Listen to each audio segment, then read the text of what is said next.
Hello para student, कैसे हैं आप लोग। उम्मीद करता हूँ सभी पैरा स्टूडेंट अच्छे होंगे। सभी पैरा स्टूडेंटों को जय जोहार। तो फाइनली स्टूडेंट्स बात करेंगे अपन इस वीडियो में आपके प्रोजेक्ट कार्य त्रैमासिक आकलन 2025 कक्षा 8वीं और माह है आपका यहाँ पे सितंबर। ठीक है, तो सितंबर माह में जो आपके प्रोजेक्ट जो त्रैमासिक आकलन हुए थे उसके लिए आपको यहाँ पे प्रोजेक्ट कार्य दिए गए हैं। ठीक है, तो उनके सॉल्यूशंस अपन यहाँ पे कवर करने वाले हैं। कक्षा 8वीं वाले जो स्टूडेंट्स हैं उनके लिए ये वीडियो रहेगी। पूर्णांक आप सभी को पता है कि 20-20 अंक का आपका प्रोजेक्ट होता है प्रत्येक विषय का। समय आपको यहाँ पे 1 सप्ताह का दिया जाता है। ठीक है, तो आपने जिस भी सब्जेक्ट का प्रोजेक्ट अभी तक नहीं बनाया है तो वीडियो के माध्यम से आंसर देख के जो है आप लोग यहाँ पे बना सकते हो। अगर हिंदी विषय की बात करें तो हिंदी की वीडियो मैंने अपलोड कर दी है चैनल पे। अगर नहीं देखी है अभी तक तो इसका सॉल्यूशन बना लेना। ठीक है, इसकी अपलोड हो चुकी है वीडियो। इंग्लिश की भी अपने अपलोड कर दिया, अंग्रेजी की, तो इसका सॉल्यूशन भी नहीं बनाया तो इसका बना लीजिएगा। इस वीडियो में अपन सॉल्यूशन करेंगे यहाँ पे गणित विषय का। ठीक है, मैथ्स का जो अपना सॉल्यूशन है वो अपन यहाँ पे करने वाले हैं। टोटल 3 प्रश्न है। ठीक है, पहला प्रश्न है कि प्रत्येक के 5 उदाहरण दीजिए। प्रत्येक के जो है अपने को 5 उदाहरण देने यहाँ पे, किसके? प्राकृत संख्या के, पूर्ण संख्या के, पूर्णांक संख्या के और परिमेय संख्या के। तो देखिएगा स्टूडेंट्स किस तरीके से आप लोग इस प्रश्न का आंसर करेंगे। ठीक है, ये तो अपना 10वें प्रश्न का आंसर, तीसरे का आंसर।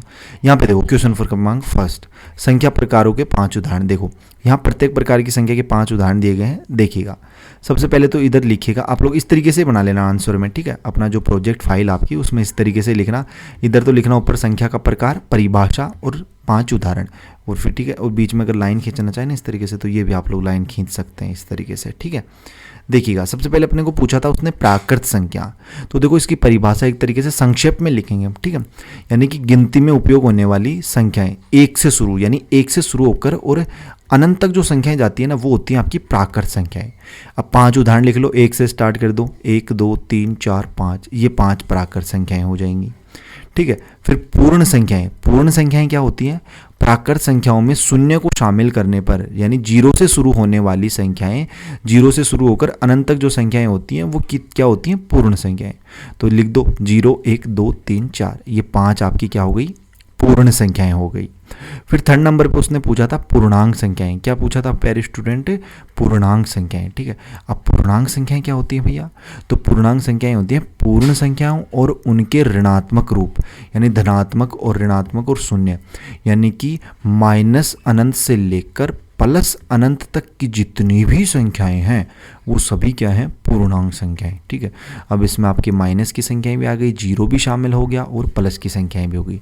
तो 5 उदाहरण भी देने हैं ना अपने को, 5 एग्जाम्पल लिखने हैं पूर्णांक संख्या के, तो लिख दो -3 -1 0 5 8। ठीक है, फिर आता है आपका यहाँ पे परिमेय संख्या। क्या आता है स्टूडेंट्स? परिमेय संख्या।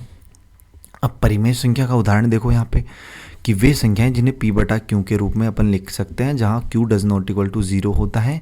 अब एग्जाम्पल आप लोग लिख लो, 1/2 -3/4 या 5/1। ठीक है, 0.75 ये भी परिमेय संख्या है, 3/4 0/1, ये सभी क्या है? परिमेय संख्या है। तो प्रश्न क्रमांक पहले का आंसर आपको इस तरीके से लिखना था।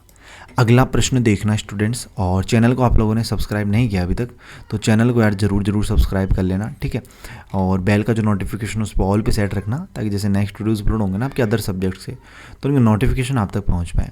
देखो 2 से 10 तक के सभी संख्या का वर्ग व घन संख्या लिखो। 2 से 10 तक की सभी संख्याएं जिनका वर्ग और घन अपने को यहाँ पे लिखना है। तो देखिएगा प्यारे स्टूडेंट इस प्रश्न का आंसर। ठीक है, तो देखो इधर तो लिखो अपन संख्याएं, इधर तो क्या लिखोगे? संख्याएं। ठीक है, इधर अपन लिखेंगे वर्ग और इधर लिखेंगे उनका घन। ठीक है, इधर क्या लिखेंगे? उनका घन। तो देखिएगा सबसे पहले 2 का स्क्वायर यानी 2 का वर्ग कितना होता है? 4, और 2 का घन यानी क्यूब क्या होता है उसका? 8। 3 का स्क्वायर होता है 9, और 3 का क्यूब यानी घन क्या हो जाएगा? 27। ठीक है, क्या हो जाएगा? 27।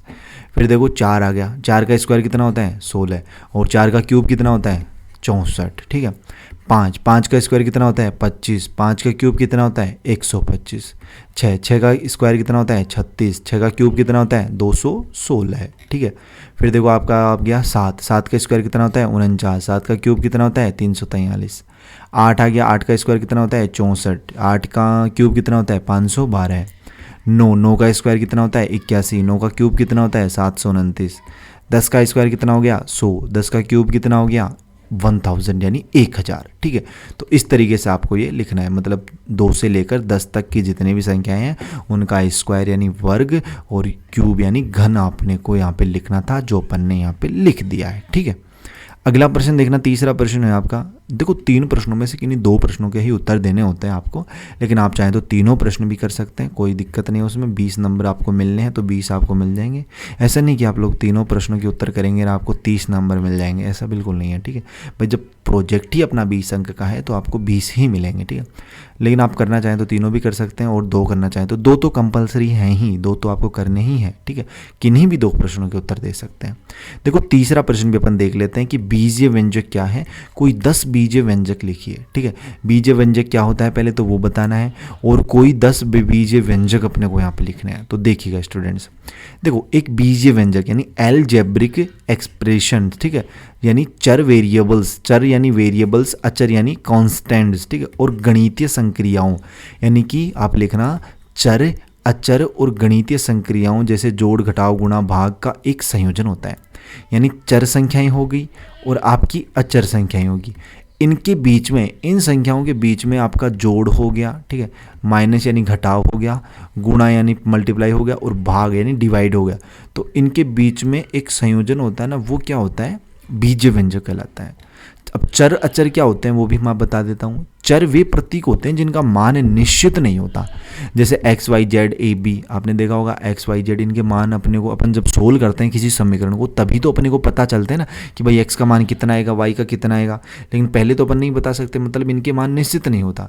अचर वे संख्यात्मक मान होते हैं जिनका मान स्थिर रहता है। अचर वे यानी अब जैसे 2 है तो ये एक अचर संख्या है, अब 2 का मान 2 ही रहेगा, इसका मान 3 थोड़ी बनेगा। 2 को अपन 2 ही तो बोलेंगे, चाहे आप इंडिया में बोलो तो भी ये 2 ही रहेगा, चाहे पाकिस्तान में बोलो, चाहे आप लोग जो है मतलब कहीं भी किसी भी जगह में अपन बोलें, चाहे अपन छत्तीसगढ़ में बोलें, चाहे राजस्थान में बोलें, चाहे रायपुर, छत्तीसगढ़, जयपुर वगैरह कहीं भी बोलें, 2 का मान 2 ही रहेगा, 5 का मान 5 ही रहेगा, -10 है तो -10 ही रहेगा, बदलेगा नहीं।